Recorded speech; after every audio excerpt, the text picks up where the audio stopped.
ክብር ይሁን ቅዱሳን በዓለም ዙሪያ ሁሉ ያላችሁ የአባቴ ብሩካን እንዴት ናችሁልኝ? ጌታ ይመስገን። ክብር ለኢየሱስ ይሁን። ዛሬ የወቅቱን መልእክት አብረን የምንሰማበት ጊዜ ነው።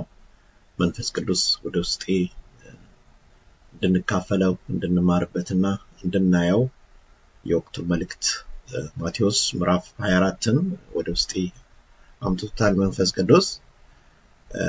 እሱን አብረን እንካፈላለን። ክብር ለኢየሱስ ይሁን። ወሬ ትሰሙ ዘንድ አላችሁ ይል ይሆን ግድ ነውና፣ ወሬ ትሰሙ ዘንድ አላችሁ ይል ይሆን ግን ግድ ነው። ተጠበቁ፣ አትደንግጡ፣ ዳሩ ግን መጨረሻው ገና ነው ይለናል። መጨረሻው ገና ነው፣ ዳሩ ግን አትደንግጡ። አሜን። መጨረሻው ግን ገና ነው። ወሬ መስማት የግድ ነው። ግን ይህ ሊሆን ደግሞ በቃ የተወሰነ ነው። በተለይ ዛሬ ወሬ የምንሰማባቸው መንገዶች፣ ሚዲያዎች በተለያየ አቅጣጫ ሳንፈልገው ሁሉን ነገር ወደ ጆሮአችን ይመጣል። እንግዲህ ወሬ ትሰሙ ዘንድ አላችሁ ሲባል እንግዲህ ያ የተጻፈው መጽሐፋችን ለመጽሐፍ ቅዱስ ላይ ይሄ ነገር ተቀምጧል። እንግዲህ ወሬው የሚመጣው በተለያየ መንገድ ወደ ጆሮአችን ይመጣል። ያው የሚያስጨንቅ ዘመን እንደሆነ የምንሰማቸው ከግራ ከቀኝ ብዙ የማያንጹ ነገሮችን እንሰማለን፣ እናያለን። ስለዚህ እነዚህ ሁሉ የምናያቸው ነገሮች፣ የምንሰማቸው ነገሮች ሁሉ ወደ ጆሮአችን የሚመጡት ሁሉ ነገሮች የጌታን መምጣት መቅረብ ያመለክታል። ስለዚህ እኛም ደግሞ የምናሰማው ነገር አለ።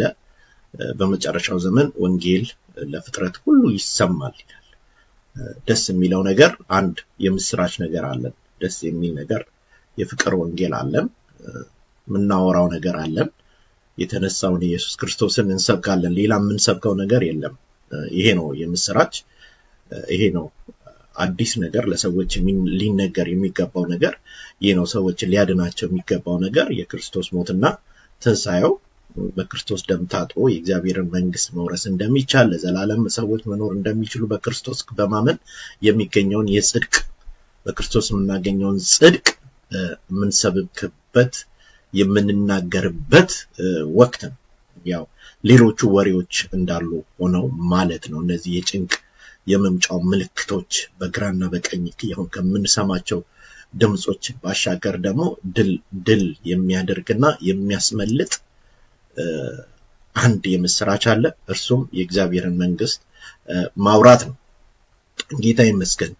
ባለፈው ጊዜ የእግዚአብሔር መንግስት ትምጣ በሚል መልእክትን በዚህ ሚዲያ ላይ እግዚአብሔር ምሪት ያንን መልእክት ተላልፈዋል። ለብዙዎቻችሁ አይ ቲንክ ደርሷል። ጌታ ይመስገን።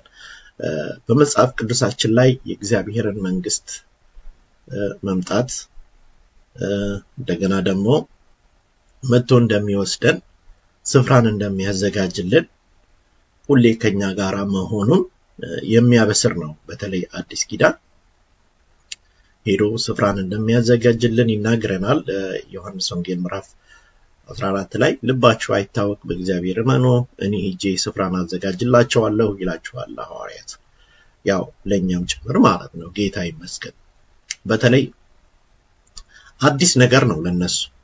አሜን። አዲስ ነገር ነው። እኔ ሄጄ ስፍራን አዘጋጅላችኋለሁ፣ እኔ ባለሁበት ቦታ ትኖራላችሁ ሲላቸው አዲስ ነገር ነው። እነሱ የሚጠብቁት በዚህ በምድር ላይ ጌታ ኢየሱስ ነግሶ ሁሉን ጸጥ አድርጎ ሰላም አድርጎ ከተያዙበት ከሮም ግዛት ውስጥ ነፃ አውጥቶ የሚያኖራቸው ነው የመሰላቸው። ግን አዲስ ነገር ነው። ጌታ ይመስገን። ለካ ሌላ ቦታ አለ፣ ሌላ ስፍራ አለ፣ ሌላ መንግስት አለ፣ ሌላ መኖሪያ አለ። እዛ ቦታ ሄጄ አዘጋጅላችኋለሁ፣ እኔ በምኖርበት ስፍራ ትኖራላችሁ አላቸው። ጌታ ይመስገን። ስለዚህ የእግዚአብሔር መንግስት መኖሪያ መምጣቱን አሜን በዚህ በመጨረሻ ዘመን የምናወራው ነገር የምንናገረው የምስራች ነገር ነው። ሰዎች በክርስቶስ ኢየሱስ በመዳን በደሙ በመቀደስ በመታጠብ የእግዚአብሔር መንግስት ወራሾች መሆናቸውን እናወራለን እናበስራለን። ይሄ መልካም የምናገረው በአንደበታችን ላይ ያለ በውስጣችን ሞልቶ የሚፈሰው ይህ ወንጌል የናዝሬቱ ኢየሱስ ክርስቶስ ነው። ምንም ማናቅማማበት ምንም ነገር ማንደራደርበት ጉዳይ ነው። ይሄ ስለ ክርስቶስ ማውራት ደግሞ የእግዚአብሔር ቃል አለን የሚይዘን የእግዚአብሔር ቃል አለ። ሌላው ጋር አንሄድ። የሐዋርያ ሥራ ምዕራፍ 2 ላይ ምዕራፍ 1 ላይ እንደዚህ ይለናል የእግዚአብሔር ቃል እኔ እሄዳለሁ አላቸው። ሄጄም መንፈስ ቅዱስን ምን አደርግላችኋለሁ እልክላችኋለሁ ስለኔ አላቸው ስለኔ ትመሰክራላችሁ ኃይል ሳትቀበሉ ከኢየሩሳሌም እንዳትወጡ ስለማን ስለኔ ታወራላችሁ ነው ያላቸው ጌታ ኢየሱስ። አሜን። ስለ ኢየሱስ ታወራላችሁ ስለ ትንሳኤው ስለ ደሙ ታወራላችሁ ብሎ ይሄንን መምሪያ ሰጥቶ ነው ጌታ ኢየሱስ ይሄዳል። ይሄንን መርህ ይሄንን መመሪያ ደግሞ እኛ እንከተላለን። ጌታ ይመስገን። አሜን ነው። ኢየሱስን እንሰብከዋለን።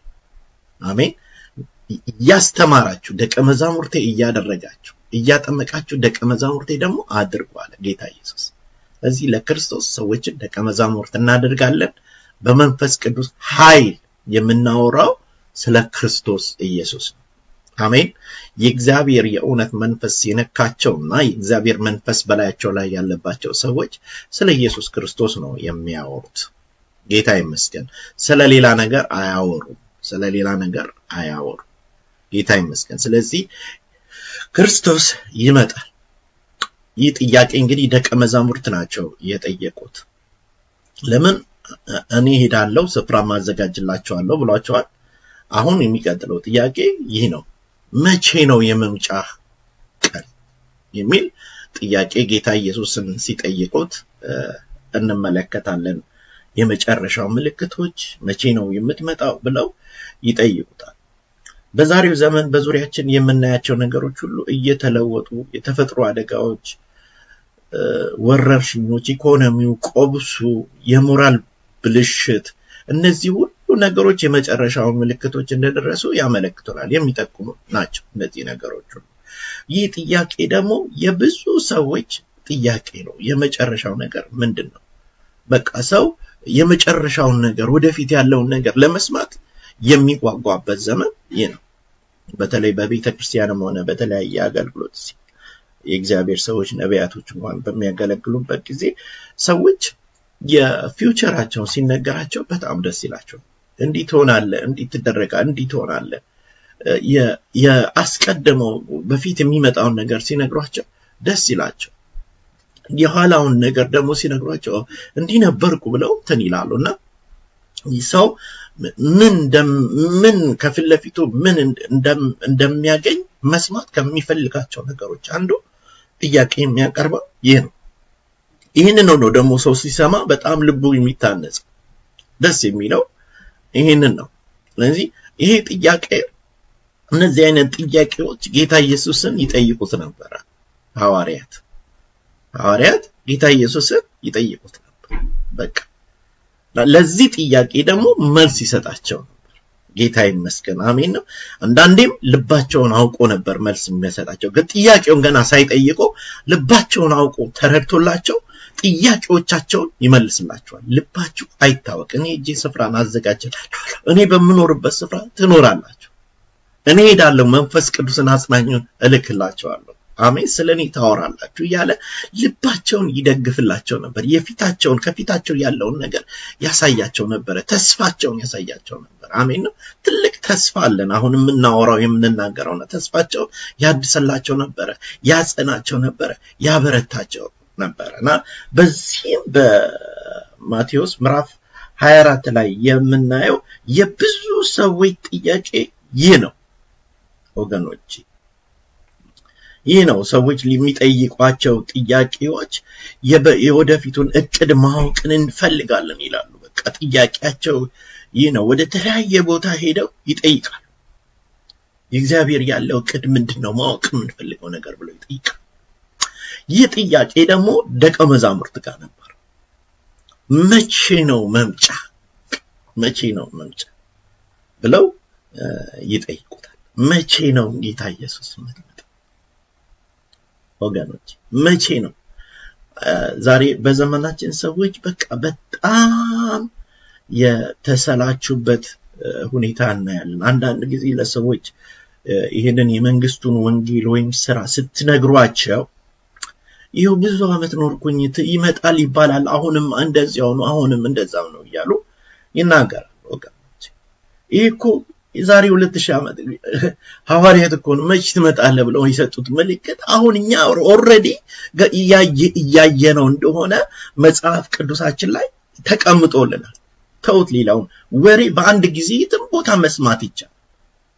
መልካምም ይሁን ወገኖቼ መጥፎም ነገር ይሁን ገዳይ ይሁን የፈለገ ነገር ቢሆን አሁን ወሬ በፈለጋችሁት መንገድ ጆሮአችሁ ላይ ይመጣል። በተለያየ አቅጣጫ ወገኖች ይመጣል።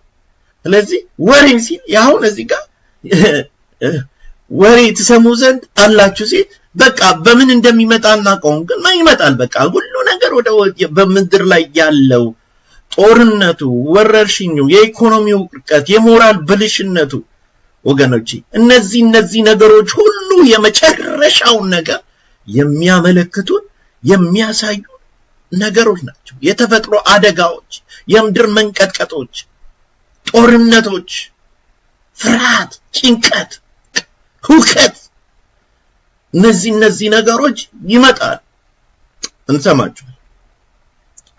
እነዚህ ነገሮች የመጨረሻው ምልክት ነው። ግን እናንተ ምን አላችሁ? ተጠንቀቁ። በቃ ይህ በመጨረሻው እንደደረሰ አውቁ ይለናል። እግዚአብሔር ምህረቱን ያድርግልን። እግዚአብሔር ርህራዩን ያድርግልን። እግዚአብሔር ቸርነቱን ያድርግልን። ኢየሱስ ጌታ ነው። ክብር ለኢየሱስ ይሁን። ሃሌሉያ። በዚህ ጉዳይ ላይ ነው እንግዲህ ዛሬ ማቴዎስ ምዕራፍ 24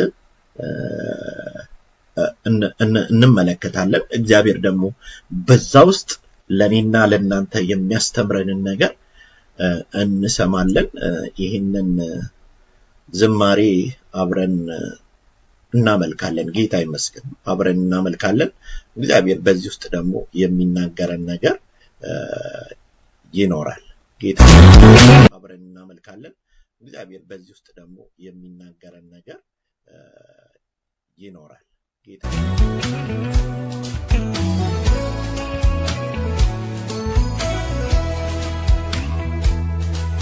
I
የጸና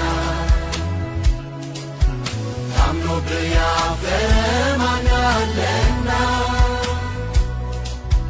በስፍራው ላይ ሆኖ ጠበቀ አተረፈ እንጂ መሰለ በስፍራው ላይ ሆኖ ጠበቀ አተረፈ እንጂ መሰለ አያፍርም አያፍርም አያፍርም ለዘላለም አያፍርም አያፍርም አያፍርም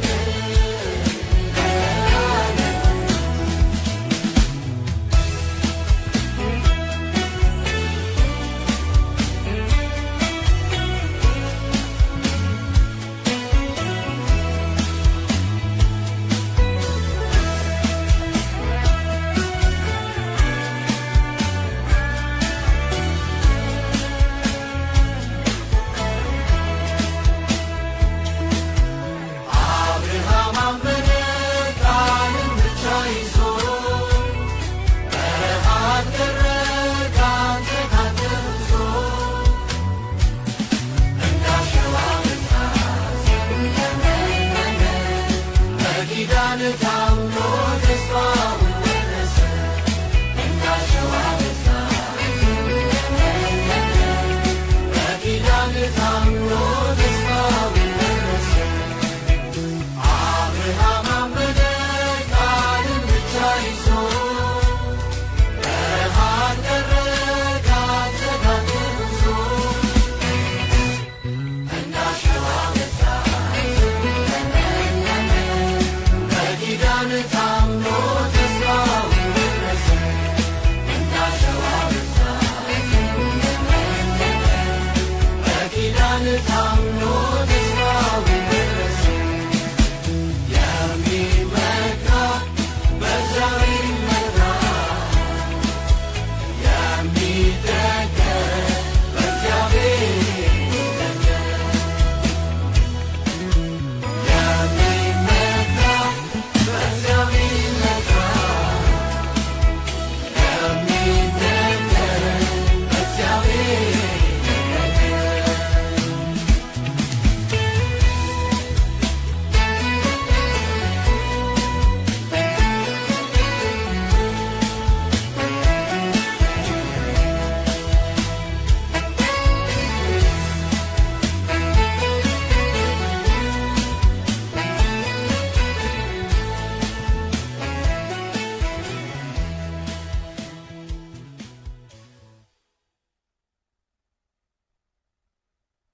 አሜን።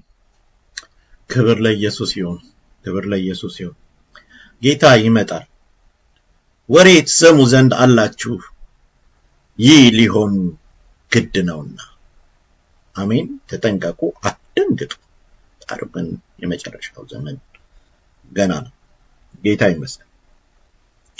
የዘላለም አምላክ እግዚአብሔር ሆይ ክብር ሁሉ ለአንተ ይሁን። አንተ ድንቅ አምላክ ነህ። ዛሬም ጌታ እግዚአብሔር ሆይ በቃልህ ውስጥ አልፈህ ልትናገረን ይህንን ጊዜ ሰጠን። አምላካችን ስም ይባረክ። መንፈስ ቅዱስ እንዴት እንደምትሰራ እኔ አላቅም፣ ግን መንፈስ ቅዱስ በቃል ውስጥ አልፈህ እያንዳንዱን ሰው ነክተህ እንደምትነካ፣ እንደምትፈውስ፣ እንደምታቆም እንደገና ደግሞ ለክብርህ እንደምታበቃ እግዚአብሔር ሆይ አንተን ደግሞ እንድንጠብቅ ስለምታደርግ አንተን ደግሞ መጠበቅ ምንም ነገር አያጎድልብንም። አሜን። ያንተ ጥበቃና ያንተ ምሕረት ሁሉ ጊዜ በእኛ ላይ ይበዛል አንተን ስንጠብቅ። ዛሬም ጌታ እግዚአብሔር ሆይ አንተ ትመጣለህ፣ ልባችንን ትነካለህ፣ ክብርን ትገልጣለህ፣ ሰዎች ይድናሉ፣ ሰዎች ይፈወሳሉ። በዚህ ሰዓት በተለያየ ደዌና በተለያየ ህመም ውስጥ ያለች ነፍስ በኢየሱስ ስም ትፈወስ፣ በኢየሱስ ስም ትነካ፣ በኢየሱስ ስም አሜን። ጌታ ይመስገን። ጌታ ይመጣል። አሜን። ኢየሱስ ይመጣል? ይሄ ጥያቄ የብዙዎች የአባቶቻችን ጥያቄ ነው።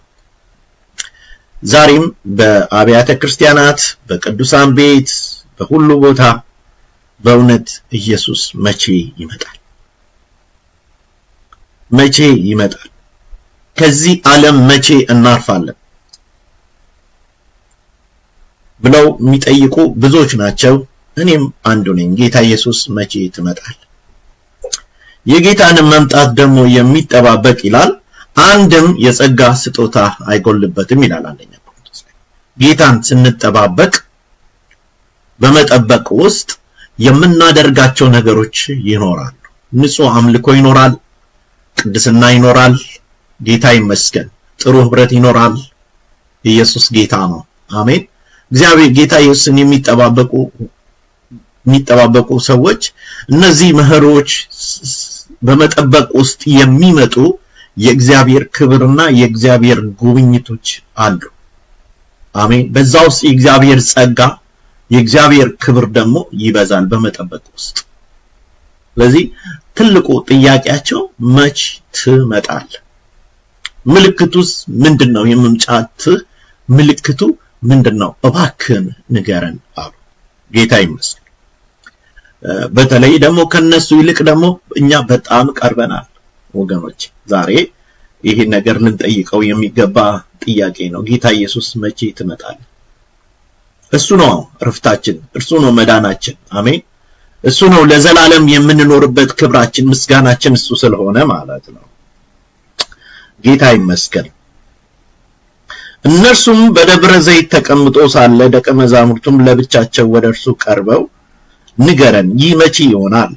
የመምጣትህና የዓለም መጨረሻስ ምልክቱ ምንድነው? አሉት። ኢየሱስም መልሶ እንዲህ አላቸው፣ ማንም እንዳያስታችሁ ተጠንቀቁ። ብዙዎች እኔ ክርስቶስ ነኝ እያሉ በስሜ ይመጣሉ፣ ብዙዎችንም ያስታሉ። የጦርንም ወሬ ትሰሙ ዘንድ አላችሁ። ይህ ሊሆን ግድ ነው።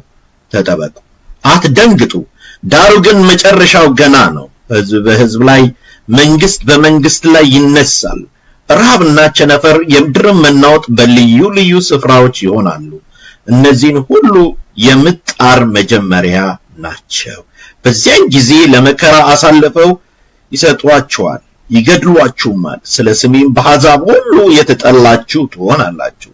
በዚያን ጊዜ ብዙዎች ይሰናከላሉ፣ እርስ በርሳቸውም አሳልፈው ይሰጣጣሉ፣ እርስ በርሳቸውም ይጠላላሉ። ብዙ ሐሰተኛ ነቢያትንም ይነሳሉ፣ ብዙዎችንም ያስታሉ። ከአመፃ ብዛት የተነሳ የብዙዎች ፍቅር ትቀዘቅዛለች። እስከ መጨረሻ የሚጸና አሜን፣ የሚጸና ግን እርሱ ይድናል። ለአሕዛብ ሁሉ ምስክር እንዲሆን ይህ የመንግስት ወንጌል በዓለም ሁሉ ይሰበካል። በዚያን ጊዜ መጨረሻው ይሆናል። ጌታ ይመስገን። በዚያን ጊዜ መጨረሻው ይሆናል። በቃ ይሄንን እንኳን አንብቤ ባቆም በቂ ነው። ምንም ተጨማሪ ነገርም አያስፈልገውም። ቃሉ ግልጥ ነው። በግልጥ ቁጭ ብሏል። ጌታ ይመስገን። ስለዚህ በመጨረሻው ዘመን ላይ በጣም የሚያስፈራ ዘመን ነው። ያው ታውቃላችሁ በጉብዝና ወራት ይላል ፈጣሪን አስብ። በጉብዝና ወራት የሚያስጨንቅ ዘመን ሳይመጣ ነው ለውጣት የሚያስጨንቅ ዘመን ሳይመጣ አሁን በጣም የሚያስጨንቅ ዘመን ውስጥ ነው ያለነው። አዎ ብዙ ነገሮች ስናይ ቴክኖሎጂውን የተሰሩትን ነገሮች ስንመለከት ሁሉም ነገር የምታዩዋቸው ነገሮች ሁሉ ወደ እግዚአብሔር መንግስት የሚመሩ ነገሮች አይደሉም።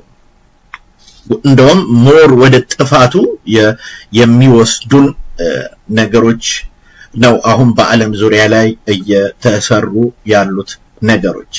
ጨርሶ ከእግዚአብሔር መንግስት የሚያወጣ ነገር ነው እየተሰራ ያለው። ጥበብ መጥፎ አይደለም፣ ዕውቀት መጥፎ አይደለም። ዓለም በመጨረሻው ትልቅ ጥበብ ውስጥ ትገባለች ይላል እግዚአብሔር ቃል። ግን እነዚህ ጥበቦች በሙሉ ራሳቸው ጭንቅ ናቸው ወገኖች። እየመጡ ያሉት ነገሮች፣ የተሰሩ ያሉት የጦር መሳሪያዎች፣ የተሰሩ ያሉት ሮቦቶች፣ የተሰሩ ያሉት ነገሮች ሁሉ በዓለም ዙሪያ ሁሉ ሰዎችን ኮንትሮል ለማድረግ የሚደረጉት ነገሮች ሁሉ የምናያቸው ነገሮች በሙሉ ራሳቸው ጭንቅ ናቸው። ለምን? ከዚህ ከመንግስቱ ወንጌል እና ከፍቅር ወንጌል የሚያወጡ ናቸው፣ የሚያቀርቡ አይደሉም። ስለዚህ ዛሬ በዘመናችን ከዚህ ደግሞ አሁን ከቃሉ ላይ ደግሞ እንደገና ስንመለከት ደግሞ ብዙ ሐሰተኛ አስተማሪዎች የሚነሱበት ብዙዎችን የሚያስቱበት ዘመን እንደሆነ እንመለከታለን። ይሄ ብዙ ውዝግብን እየፈጠረ ያለ ነገር ነው። ይሄ የሐሰት ትምህርት፣ የሐሰት ነቢያቶች፣ ሐሰተኛው ክርስቶስ ወገኖች፣ በተለይ ዛሬ ሐሰተኛው ክርስቶስ እኔ ክርስቶስ ነኝ ብሎ ላይሆን ይችላል፣ ግን ትምህርቱ እኔነቱ በተለይ በዘመናችን ቤተክርስቲያን እንደ አካል ነው የምትሰራው። በዘመናችን ቤተክርስቲያን እንደ አካል ነው ማድረግ ያለባት። እንደ አካል ማትንቀሳቀስ ከሆነ ቤተክርስቲያን አንድ ሰው እንደፈለገ የሚዘውራት ከሆነ የራሱ የሐሰተኛው ክርስቶስ ተምሳሌት ነው። በቃ ምንም አትናጥበው፣ የሐሰተኛው ተምሳሌት ነው። ቤተክርስቲያን እንደ አካል ነው የምትንቀሳቀሰው። ራስ ክርስቶስ ነው፣ መሰረቷም ክርስቶስ ነው። የምታሳየውም የምትሰብከው ክርስቶስን። ከዚህ ውጪ የሆነ በሙሉ የሐሰተኛው ክርስቶስ የሚያንቀሳቀሳቸው አካይዶች ናቸው። ትምህርታቸው፣ ነገራቸው በሙሉ ይሄ የመጨረሻውን ዘመን የሚያመለክት ነገር የሚያመለክት ዘመን ነው። በተለይ ክርስቶስን የማያጎላ ትንሣኤውን ደሙን የማያጎላ ሰው ተኮርና ማቴሪያልስ ላይ የሚያተኩር ከሆነ ይህ የሐሰት ትምህርት ነው ወገኖች። ይህ የሐሰት ትምህርት ነው። ይህ ሐሰተኛው ክርስቶስ የሚያንቀሳቅሰው ትምህርት ነው። የውሸት መምህራን፣ የውሸት ነቢያቶች ወገኖች ከፍተኛ በመንፈሳዊ ዓለም ውስጥ ወይም በዚህ በምድር ላይ ባለው ነገር ላይ ሁሉ ብዙ መዘበራረቆችን ሲሆን ስታዩ ወይም ስናይ ያ የክርስቶስ መምጫው እንደደረሰ በዛ እናውቃለን። ተዘበራረቀ ነገር፣ ክሊር ያልሆነ ነገር ስናይ ያ የክርስቶስ መምጫው ጊዜ እንደሆነ እናውቃለን ወገኖቼ። የጦርነትን ወሬ ትሰማላችሁ በዓለም ዙሪያ ሁሉ። ምንም ልነግራችሁ የሚያስፈልግ አይደለም። በቃ ጦርነት በየአቅጣጫው አሁን ጦርነቶች አሉ። ክፉኛ ደግሞ የሚፈራ ደግሞ አለ ወገኖች። የተፈጥሮ አደጋዎች፣ የምድር መናወጦች፣ የውሃ ሙላት፣ የምድር የአፈር መሸርሸር፣ መንቀጥቀጥ፣ እነዚህ ሁሉ የምንሰማቸው የጌታን መምጣት የሚያመለክቱ እየነገሩን ነው ያሉት ማለት ነው። እየሰበኩን ነው ያሉት። ክህደት፣ የፍቅር መቀዝቀዝ፣ እነዚህ ሁሉ የመምጫውን ምልክት የሚያመለክቱ ነገሮች ናቸው። በተለይ የፍቅር መቀዝቀዝ፣ ፍቅር ይቀዘቅዛል ወገኖች። የፍቅር መቀዝቀዝ፣ ቸልተኝነት። የፍቅር መቀዝቀዝ ስንል በመንፈሳዊ በህብረት ላይ፣ በቃሉ ላይ፣ በጸሎት ላይ፣ በተለያየ መንገድ ላይ በቃ ጀስት የቀዘቀዘ ፍቅር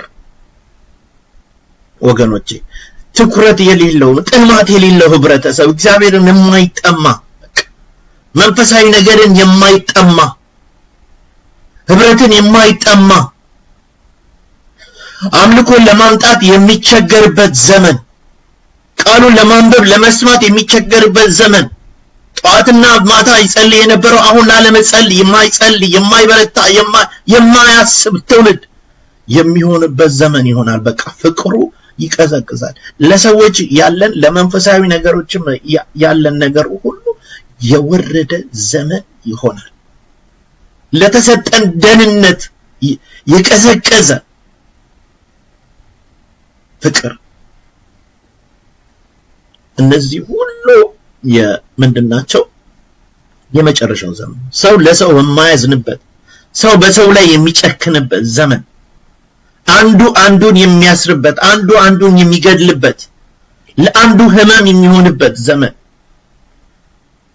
ብናይ አሁን በዚህ ዘመን ነው ሰው በራሱ የሚሮጥበት ዘመን እንኳን ከሰው ጋራ ሰው ከራሱ ጋር የተጣላበት ዘመን ራሱን እንኳን የማያቀበት ራሱን እንኳን ዲሲፕሊን የማያደርግበት ዘመን ነው ሁሉ ነገር በዚህ በመድር ላይ የምናያቸው ነገሮች ሁሉ እየሆኑ ነው እየተፈጠሩ ነው እኛ ግን ይላል እስከ መጨረሻው የሚጸና ግን ይላል በቃ ወገኖች በዚህ ውስጥ ሁሉ እስከ መጨረሻው ፍቅር የሆነውን ኢየሱስን እየጠበቀ እያመለከ በእውነትና በቅድስና እግዚአብሔርን በመፍራት የሚሄድ ሰው እሱ ይድናል ወገኖች በእነዚህ ወሬዎች ያልተሸረበ ወይም ያልተያዘ ልቡ ያልወረደ ልቡ ያልደከመ ለፍቅር ያልደከመ ለሥራ ለመትጋት ያልደከመ ለተጠራበት ዓላማ በትጋት ለሚሰራ ሰው ለዛ ሰው መዳን ይሆንለታል ስለዚህ አሁን ስናይ በዓለማችን ላይ ያለውን በሚዛን ላይ ፍቅርን ብናስቀምጠው ምን ያህል የፍቅር መቀዝቀዝ እንዳለ እንመለከታለን ፍቅር እንደቀዘቀዘ እናውቃለን እናንተ ግን እስከ መጨረሻ የሚጸና ግን ይላል ይድናል በቃ በዚህ ሁሉ ጦርነት ይያለ የምድር መንቀጥቀጥ ይህ ሁሉ ጭንቀት ይያለ ይህ ሁሉ ሮቦት እንደፈለገ የፈለገውን በሚያደርግበት ታይም ወገኖች ይህ እንደውም እየከፋ ነው የሚሄደው ወገኖች ወደፊት እየከፋ እየጨመረ ነው ያም ደግሞ የጌታን መምጣት ያስቸኩላል ወገኖች የመንግስቱ ወንጌል ለህዝብ ሁሉ ይመሰከራል ይሰበካል በቃ ይህ ወንጌል ለዓለም ሁሉ ምን ይሆናል ምስክር ሆኖ ይሰበካል ያኒ መጨረሻው እንደሆነ ታውቃላችሁ ስለዚህ ወንጌላችን ይሰበካል ስለዚህ ይሄ የምናያቸው ነገሮች ወሬዎች ይሄ የተዘበራረቀ ነገር ይሄ ፍቅር የሌለበት እውነት የሌለበት ውሸት የበዛበት ሐሰተኛ ነቢያት ሁሉ በውሸት ቅጥፈት የበዛበት ዘመን ይሄ ዘመን እንደሆነ መንፈስ ቅዱስ በዚህ ላይ እንድናገር መንፈስ ቅዱስ ወደ ውስጤ ስላመጣ ነው ጌታ ይመስገን ስለዚህ ዛሬ እንድንመለስ እግዚአብሔር ይፈልጋል ይህንን መንግስት እንድንሰብክ በፍቅር ውስጥ እንድንኖር ያንን የቀዘቀዘውን እንደ ኤፌሶን ቤተክርስቲያን የቀዘቀዘውን ፍቅራችንን እንድናነሳ እግዚአብሔር ይፈልጋል ጌታ ይመስገን ስለዚህ ብዙም ጊዜ ጌታ ሆይ ይሉኛል እኔ ግን አላውቃቸውም ይላል ለምን በስርዓት የማይሄድ ትውልድ ስለሆነ ማለት እንደተሰጠው የማይሄድ ትውልድ ወገኖች እንዲህ አይነት ትውልድ ደግሞ በመጨረሻው ዘመን እንዲህ አይነት ትውልድ ደግሞ አውሎ ንፋስና ወጀብ ልካውን እንደዚህ የምድር መናወጥ ጦርነት የተለያየ ነገር ሲሰማ የምድር አሻው በቃ አቧራው ሲሞል ወገኖቼ መቆም አይችልም ይወድቃል መቆም አይችልም በመሰረቱ ላይ አይደለም ያለው በፍቅሩ ላይ አይደለም ያለው ይለዋል እንጂ ጌታው ይለኛል እኔ እንደ ቃሌ አይሄድም በቃ በእግዚአብሔር ፍቃድ በእግዚአብሔር እቅድ አይሄድም ብዙ ነገር ሊያደርግ ይችላል ግን እኔ አላውቃችሁም ትንቢት አልተናገርንም በስም እንደዚህ አላደረግንም እኔ ግን አላውቃችሁም ይላቸው ለምን መሰረታቸው ትክክለኛ መሰረት ላይ አይደለም አሜን ትክክለኛ ፍቅር በሆነው በክርስቶስ ላይ ያልተመሰረተ ነገር ሁሉ በእንደዚህ አይነት በመጨረሻው ዘመን እንዲህ ነገሮች እየከፉ ሲመጡ እየበዙ ጭንቁ እየበዛ ይቀጥላል እየበዛ ሲመጣ መቆም ያቅታል ስለዚህ ወጭን በምን ላይ ነው የተመሰረተ ነው በምን ላይ ነው የቆም ነው መሰረታችን ክርስቶስ ኢየሱስ ነው ከዚህ መሰረት ሌላ ማንንም እንዳይመሰረት ይላል በዚህ ላይ ተጠንቅቀን እንድንመሰረት ጌታ ኢየሱስ ይረዳል ወገኖች ሐዋርያትም ባለፉበት መከራዎች እስከ ሰይፍ ድረስ እንኳን ያለፉበት መሰረት በመሰረታቸው ላይ በመቆማቸው ነው በቃ ታንጸው በቃ በሚጸና አቋም ስለቆሙ በመንፈስ ቅዱስ ኃይል ስለቆሙ እግዚአብሔር ስለረዳቸው ይህንን መከራ ወንጌሉን ብቻ ሰብከው በመከራ ውስጥ አልፈው እንደሄዱ መጽሐፍ ቅዱሳችን ይናገራል። አሁንም ይሄ ዘርዝሯቸዋል። ጦርነት፣ የተፈጥሮ አደጋዎች፣ በሽታዎች፣ ረሃቦች፣ ስደት፣ ወንድም ወንድሙን ያሳድዳል፣ ክርስቲያኖች ይሰደዳሉ። በቃ እነዚህ በሙሉ የመጨረሻው ዘመን ምልክቶች ናቸው። ትልቅ መከራ ወንጌል ግን በዓለም ሁሉ ይሰበካል ይላል። ጌታ ይመስገን። በሌላ ክፍል ላይ እሱንም እንደዚሁ በመጨረሻው ዘመን የሚያስጨንቅ ዘመን እንደሚመጣ እወቅ በሚለው በተለይ በአገልጋዮችና በሐሰተኛ አስተማሪዎች ላይ ሁለተኛ ጢሞቴዎስ ምዕራፍ 3 ላይ እንደዚህ ይለናል። ነገር ግን በመጨረሻው ቀን የሚያስጨንቅ እንደሚመጣ ይሄንን እወቅ።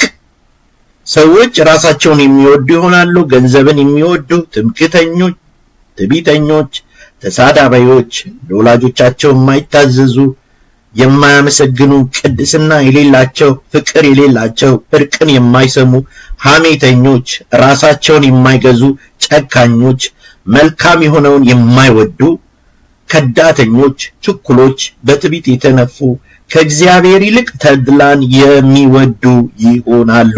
የአምልኮ መልክ አላቸው፣ ኃይሉን ግን ክደዋል። ከእንደነዚህ ራቅ ይላል። አሜን። ከእንደነዚህ ራቅ ወገኖች። አገልጋዮች ናቸው፣ ክርስቲያኖች ናቸው፣ ግን ራሳቸውን የሚወዱ ናቸው። ንጹህ የአምልኮ እንትን የሌላቸው በቃ ከእንደነዚህ አይነት ነገር ምን ራቅ ይላል። ራሳቸውን በጭራሽ ራሳቸውን ይወዳሉ፣ ገንዘብ ይወዳሉ፣ ትምክተኞች ናቸው፣ ትዕቢተኞች ናቸው፣ ተሳዳቢዎች ናቸው፣ ለወላጆቻቸው የማይታዘዙ፣ የማያመሰግኑ፣ ቅድስና የሌላቸው፣ ፍቅር የሌላቸው፣ እርቅን የማይሰሙ፣ ሐሜተኞች፣ ራሳቸውን የማይገዙ ጨካኞች፣ መልካም የሆነውን ነገር የማይወዱ፣ መልካም የሆነውን ነገር በጎ የሆነውን ነገር የማይወዱ ናቸው። አሜን። የአምልኮ መልክ አላቸው።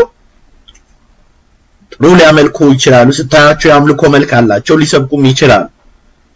ግን ከእንደነዚህ አይነት ራቅ ይላል። እነዚህ አሁን በመጨረሻው ዘመን እንዲህ አይነት ሰዎችን የምናይበት ወቅት ነው። በቃ ራስን መውደድ፣ ገንዘብን መውደድ፣ ትምክህተኝነት፣ ካለኔ ማንም የለም ማለት፣ እነዚህ ሁሉ የመጨረሻው ምልክቶች ናቸው። ሌሎቹ ደግሞ ስለ አገልጋዮች ነው። እዛ ምዕራፍ 4 ላይ ደግሞ ለራሳቸው አስተማሪዎችን ያዘጋጃሉ፣ ለጆሮአቸው የሚመቻቸውን ህዝቡን ነው ደግሞ የሚያመጣላቸው። እዚህ ጋር ለራሳቸው የሚመቻቸውን አስተማሪ ምን ያደርጋሉ ይላል? ያዘጋጃሉ። አስተማሪ በቃ ለራሳቸው ነው በቃ የሚያዘጋጁት፣ ለራሳቸው የሆነውን ነገር ያዘጋጃሉ፣ የሚመቻቸው በቃ ተግሳጽን መስማት አይፈልጉም፣ መመከርን አይፈልጉም፣ ስለ ቅድስና እንዲሰበክም አይፈልጉም ወገኖች። በቃ የሚመልሳቸውን ንጹህ ልብስ ለብሰው እንዲሄዱ የሚያደርግ የወንጌሉን ሚስጥር እንደነዚህ አይነት ሰዎችን መቀበል አይፈልጉም። ስለመባረክ ስለተለያየ ነገር ሲነገራቸው ደስታቸው ከልክ ያለፈ ነው። ደግሞ የሚፈልጉት ልክ እንደነዛ አይነት ሰዎች ያሉበት ቦታ መሄድን ይፈልጋሉ። እንደነዛ አይነት አስተማሪዎችንም ደግሞ ይጠማሉ። ስሜታቸውን የሚቀሰቅስ ሰባኪም ብቻ አይደለም ዘማሪም ስሜታቸውን የሚቀሰቅስ በቃ ኢሞሽናል የሚያደርጋቸው ነገር ውስጥ ያለውን ነገር ቆፍሮ የማይወጣውን የተበላሸውን አሮጌውን ፓርታቸውን በእግዚአብሔር ቃል ቀርጾ የሚያወጣውን እንደ ሸክላ ሰሪ በእግዚአብሔር ቃል የሚሰራውን ነገር አይፈልጉት። ውጫዊ የሆነውን ነገር ደስ የሚያሰኛቸውን ነገር ስሜታቸውን የሚቀሰቅስ አስተማሪን ይፈልጋሉ። ለጆሮ የሚከብድ ነገር መስማት አይፈልጉም።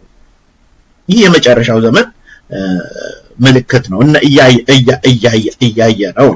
እና በተለይ በዚህ ዘመን እግዚአብሔርን ስለመፍራት ስለ ቅድስና የሚሰብኩ አገልጋዮች በብዛት አይፈልጉም ወገኖች፣ በብዛት አይፈልጉም ወገኖች። ኢሞሽናልና ቀስቃሽ የሆኑ ሰዎችን ስለ በረከት ስለተለያየ ነገር የሚያወሩ ሰዎች ይፈልጋሉ። ይህንን ስም እንደነዚህ አይነት አገልጋዮች አያስፈልጉም ማለት አይደለም፣ ያስፈልጋል፣ ጌታ ይመስገን። ግን ሞር ሰዎች በዚህ ላይ የሚያተኩሩ ከሆነ ጤነኛ አቋም አይኖራቸው፣ ጤነኛ ማካሄድም አይኖራቸው። በቃ ሁሉ ጊዜ ኢሞሽናል በመሆን የሚሄዱ ሰዎች ናቸው የሚሆኑት። ተግሳጽንም አይፈልጉም፣ ምክርንም አይፈልጉም። ስለዚህ የሆነ ወጀብ በመጣ ጊዜ፣ የሆነ አውሎ ንፋስ በመጣ ጊዜ መቆም አይችሉም። ስለዚህ ይህ የመጨረሻ ዘመን ነው። አንተ ግን በተማርክበት ትምህርት ጽና፣ በጌታ ጸጋ በርታ ልጄ ጢሞቴዎስ ብሎ ጢሞቴዎስን ይመክረዋል። ስለዚህ ዛሬም በዘመናችን ይህንን ነገር እያየነው ነው። ብዙ በቃ እኔ ራሴ በጣም የማልጠብቀውን ነገር አንዳንድ ነገሮችን እሰማለሁ፣ ያስደነግጠኛልና ከማልጠብቃቸው ሰዎች ማለት ነውና ምን ያህል ዘመኑ እየተበላሸ መሆኑን የምናውቅበት የምናይበት ዘመን እንደደረሰ አሁን በግልጽ እየታወቀ እንደሆነ እንመለከታለን። ስለዚህ ወገኖቼ ከትንቢት ቃል የሚበልጥ የእግዚአብሔር ቃል አለ፣ መጽሐፍ ቅዱስ አለ። ወገኖቼ በዚህ ቃል ልንታነጽ ይገባል፣ ልንበላ ይገባል፣ ልንማረው ይገባል። በሁሉም አቅጣጫ ስለ ምጽአቱ ቢሆን፣ ስለ ቅድስና ቢሆን፣ ስለ ጸጋ ስጦታ ቢሆን፣ ስለ መንፈስ ቅዱስ ቢሆን፣ በሁሉም አቅጣጫ የእግዚአብሔርን ቃል ልናነብ፣ ልናጠና፣ ልንማር ይገባል። ለምን? የመጨረሻው ዘመን። ስለዚህ መጽሐፍ ቅዱስ ከእጃችን በጭራሽ አይለይ። ይህ እንቁ የሆነ የእግዚአብሔር ቃል አሁን ብዙ መጽሐፍቶች በኦዲዮች በኮምፒውተር በተለያየ መንገድ ይመጣል፣ ግን ታማኝነት የላቸውም ወገኖች። ወደፊት ወሮቹም ሊቀየሩ ይችላሉ። እዛ ላይ ግን ንጹህ የሆነ ባይብል ቢኖረን እጅግ ጥሩ ነው ወገኖቼ። ዘመኑን የምናመልጠው በእግዚአብሔር ቃልና በጸሎት ነው። ጌታ ይባረክ። የእግዚአብሔርም ጸጋ ደግሞ ከኛ ጋር አለ፣ መንፈስ ቅዱስ ደግሞ ይረዳናል። ስለዚህ ዛሬ እኔ አላቅም ጌታ ይህንን ማቴዎስ ምዕራፍ 24ን ከዚህ በፊትም ይህንን ክፍል አካፍያለሁ አለ ዩቲዩብ ላይ ጸጋው ፍቃዱ ብላችሁ ከገባችሁ ታገኙታላችሁ። ይህን እንድናገር አሳሰበኝ። እንግዲህ ለማን እንደሚደርስ አላቅም። ምናልባት እንኳን አንድ ሰው ሁለት ሰው እንኳን ይህንን መልእክት ሰምታችሁ በዚህ እንደገና ራሳችንን እንድናንጽና ራሳችን ወደ እውነት እንድንመለስ እግዚአብሔር ይርዳ። አሜን። ከራሳችን ጋር እንታረቅ። ብዙ ሰዎች ከሰው ጋር የተጣሉ ይመስላቸዋልና ከራሳችን ጋር እንታረቅ። ራሳችንን በቃ ይሄ የቀዘቀዘውን ፍቅር፣ የበረደውን ነገር፣ የጠፋውን ነገር እንደገና እናንሳው። የእውነትን ምንጭ የሆነውን የእግዚአብሔርን ቃል እንናገር። ክፋት በበዛበት ዘመን፣ አመጽ በበዛበት ዘመን፣ ዝብርቅርቅ ባለበት ዘመን ሰዎች ሁሉ ምንድነው ይሄ የመጨረሻው ዘመን ምልክቱ ብለው የጠየቁት ደቀ መዛሙርቱ ነው። ስለዚህ እኛው ኦሬዲ መሆር ወደዛ ደርሰናል፣ እዛ ውስጥ ገብተናል። አሜን። እግዚአብሔር ብሩክ፣ እግዚአብሔር ይርዳ፣ እግዚአብሔር ጸጋውን ያብዛል፣ ይመልሰን ወገኖች። አሜን። በምንሰማው ነገር እንዳንወሰድ በቃ ሊሆን ግድ ነው። የክርስቲያን መሰደድ፣ ወንድም በወንድሙ ላይ መነሳት የግድ ነው። የፍቅር መቀዝቀዝ የግድ ነው። ጦርነት የግድ ነው። ረሃብ የግድ ነው። ቸነፈር የግድ ነው። የምድር መናወጥ የግድ ነው። የጌታ መምጫ ነው ወገኖች። የምናያቸው ጭንቆች ሁሉ የግድ ናቸው ወገኖች። የታላቁ መከራ ከመምጣቱ በፊት ብዙ ነገሮች፣ ታላቁ መከራ አለ። ከዚህ በኋላ ደግሞ ብዙ ነገሮች፣ የእግዚአብሔር ቃል ላይ የሌለ ነገር የለም። ሁሉ ነገር አለ ወገኖች። ማምለጫችን ግን በክርስቶስ አመንን፣ በክርስቶስ ላይ ቆመን፣ አሜን፣ የእርሱን መምጣት ስንጠባበቅ መች ትመጣለህ፣ መች ትወስደኛለህ ብለን ስንጠባበቅ ራሳችንን እናውቃለን፣ ራሳችንን እናያለን። ጌታ ይመስገን፣ ጌታ ይርዳል። እኔ አሁን ብዙ አያለውና ብዙ ሰዎች ከሰው ጋር የተጣሉ ይመስላቸዋል ወይም ከሰው ጋር ችግር ያለባቸው ይመስላቸዋል ግን ዋናው ሰው ከራሱ ጋር ይጣላል ከእግዚአብሔር ጋር ይጣላል ከሰዎች ጋርም ደግሞ በተለያየ ነገር ይቀያየማል በራሱ አክሽን ማለት ግን ዋናው ሰው ከእግዚአብሔር ጋር ይጣላል ሰው ከእግዚአብሔር ጋር ከተታረቀ ትክክለኛና ጤነኛ መንገድን የሚሄድ ከሆነ ጌታን የሚጠብቅ ከሆነ ማይትመጣለ ብሎ እሱ ተስፋ የሚያደርግ ሰው ከሆነ ከሁሉ ነገር ጋር በሰላም መኖር ይችላል እግዚአብሔር ይመስገን ክብር ለእግዚአብሔር ይሁን እግዚአብሔር የተባረከ ይሁን ይህንን ጊዜ ሰጠን እግዚአብሔር ይመስገን ማራናታ ጌታ ኢየሱስ ይመጣል ሃሌሉያ ይዘማሪን ሰማዋለን ጌታ ይባረክ እዛን ጸልያለን ክብር ሁሉ ለእርሱ ይሁን ኢየሱስ እንዳንተ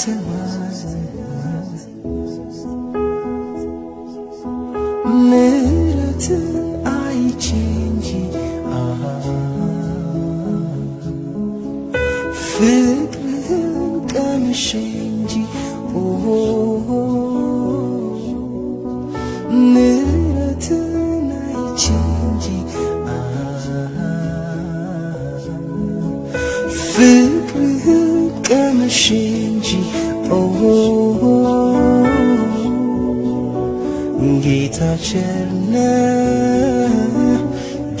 ቸር ነው ብዬ የምናገረው መቼ ዝም ብዬ ነው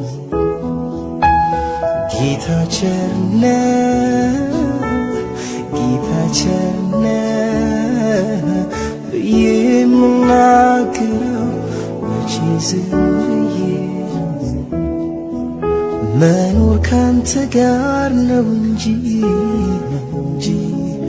የማትጠገብ ወዳጅ እናገራለሁ እውነት ነው አባቴ እንዳንተ ማን ነው ኢየሱስ እንዳንተ ማን ነው አባቴ እንዳንተ ማን ነው ኢየሱስ እንዳንተ ማን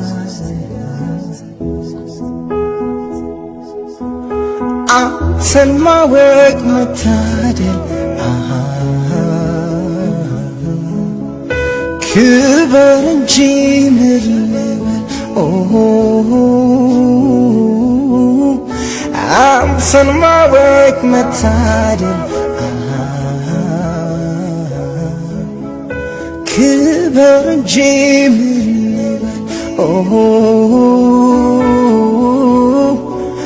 ወዳጄ ነህ ለዘላለም ያንተ እንደመሆኔ የሚያኮራኝ የለም አባቴ ነህ ለዘላለም ያንተ እንደመሆኔ የሚያኮራኝ የለም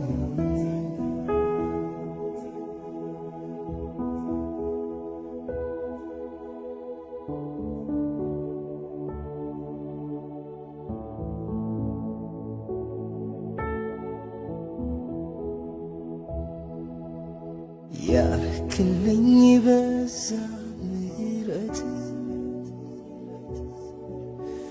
ያርክልኝ በዛ ቸርነት ያርክልኝ በዛ ምሕረት ያርክልኝ በዛ ቸርነት ቸርነት ለዘላለም ቸርነት ለዘላለም እንዳንተ ለኔ ቸርነት ለዘላለም ቸርነት ለዘላለም እንዳንተ ለኔ አቤቱ ምሕረት እዘምረዋለሁ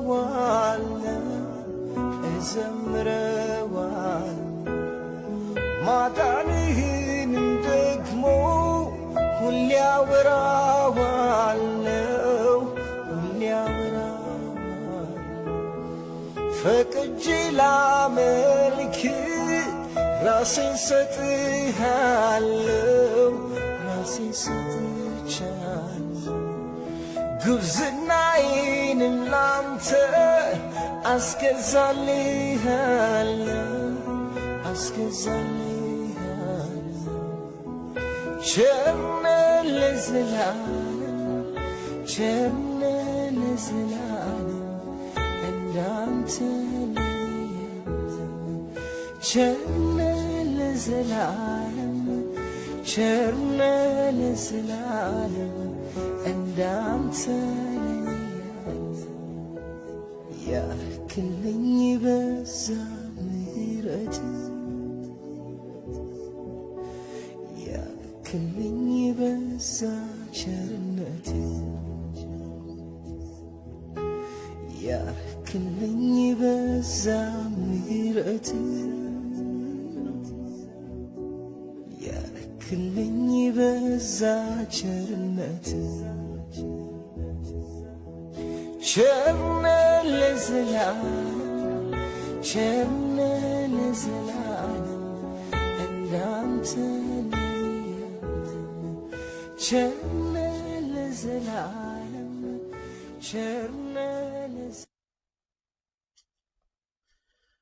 ሃሌሉያ ቸርነህ ለዘላለም ጌታ ይመስገን ክብር ለኢየሱስ ይሁን አምላክ ጌታ ኢየሱስ ይመጣል በቅርብ ወገኖቼ በአገራችን ወይም በመድራችን ላይ ልክ መስከረም ከመምጣቱ በፊት ያደይ አበባ ይወጣል በቃ ያደይ አበባ ከወጣ በቃ ወሩን እንኳን መቁጠር የማያውቅ ሰው ያንን አይቶ መስከረም እንደመጣ ያውቃል በተለይ በእድሜ የገፉ ሰዎች ወይም እንደዚህ ቀን መቁጠር ያቃታቸው የተቸገሩ ሰዎች ያንን አበባ ሲያዩት በቃ መስከረም ደረሰ ይላሉ እና ዛሬ ይሄንን ክፍል ስናይ ያው ማቴዎስ ምዕራፍ 24ን ስንመለከት እንደደረሰ ብዙ ነገሮች ልክ እንዳበባው ዛሬ ብዙ የምናያቸው ነገሮች በአለም ዙሪያ እያየን ነው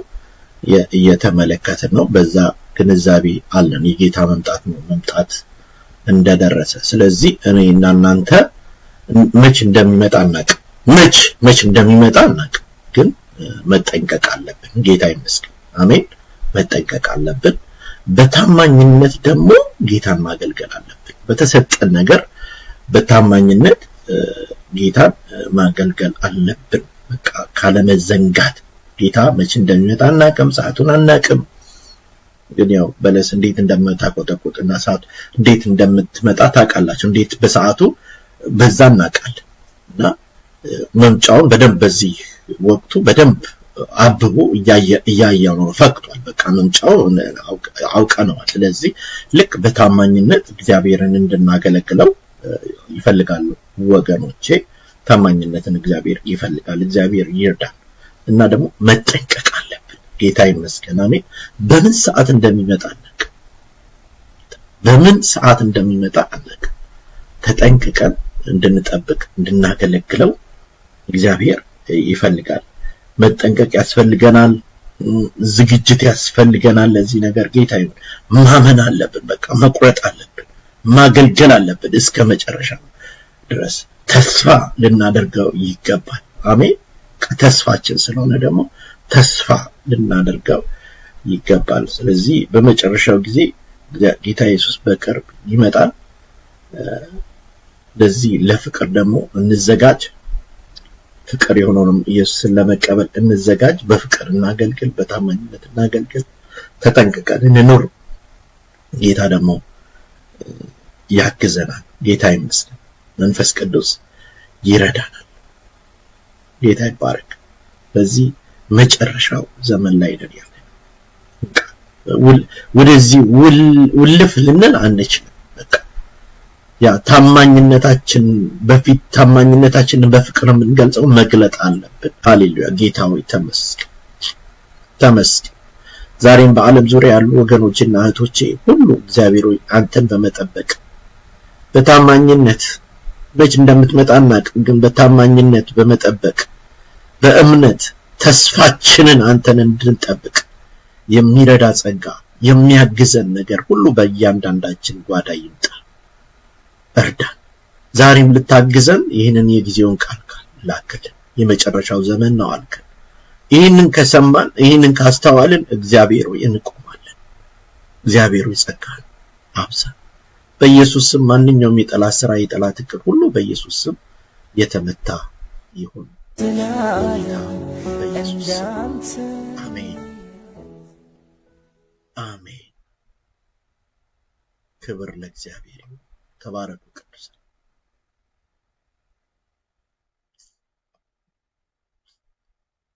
ሃሌሉያ ሃሌሉያ።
Yeah.